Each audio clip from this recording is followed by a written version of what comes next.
নবী বিশ্ব নবী মুহাম্মদুর রাসূলুল্লাহ সাল্লাল্লাহু আলাইহি ওয়াসাল্লামকে কেউ যদি গালি দেয়, তার বিরুদ্ধে কেউ যদি কটু কথা বলে, তারকে নিয়ে কেউ যদি ব্যঙ্গ করে, তাহলে তার বিরুদ্ধে প্রতিবাদ করা, প্রয়োজনে রাজপথে নেমে মিছিল করে শহীদ হয়ে যাওয়া আমার ইমানের দাবি, ঠিক কিনা?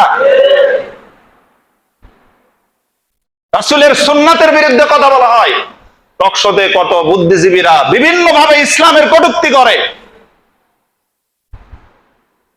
রাসূলের সুন্নাতের বিরুদ্ধে কথা বলে, মন্তব্য করে, ইসলামের বিরুদ্ধে কথা বলে, রাসূল সাল্লাল্লাহু আলাইহি ওয়াসাল্লামের চরিত্রের বিরুদ্ধে কথা বলে। তুমি মুসলমান শুধু জিলাপি খাও, মিষ্টি খাও আর খিচুড়ি খাও আর নবী প্রেমিক হিসেবে দাবি করো, এই নবী প্রেমের কোনো মূল্য তোমার নাই, ঠিক কিনা বলেন? রাসূল প্রেমিক হতে চাও, রাসূলকে সেইভাবে ভালোবাসো যেভাবে সাহাবায়ে কিরামরা ভালোবেসেছেন। নবীজি তো বিদায় নিয়ে চলে গিয়েছেন, সেই রাসূলকে তো আমরা পাবো না। আমরা রাসূলকে ভালোবাসি, এইটার নমুনা কিভাবে পেশ করব?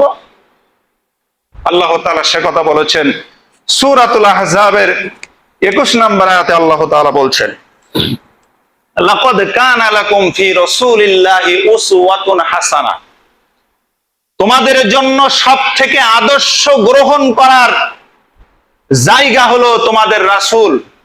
তোমাদের রাসূল থেকেই বিশ্বনবী মুহাম্মদ রাসূলুল্লাহ সাল্লাল্লাহু আলাইহি ওয়াসাল্লাম থেকেই তোমরা আদর্শ গ্রহণ করো।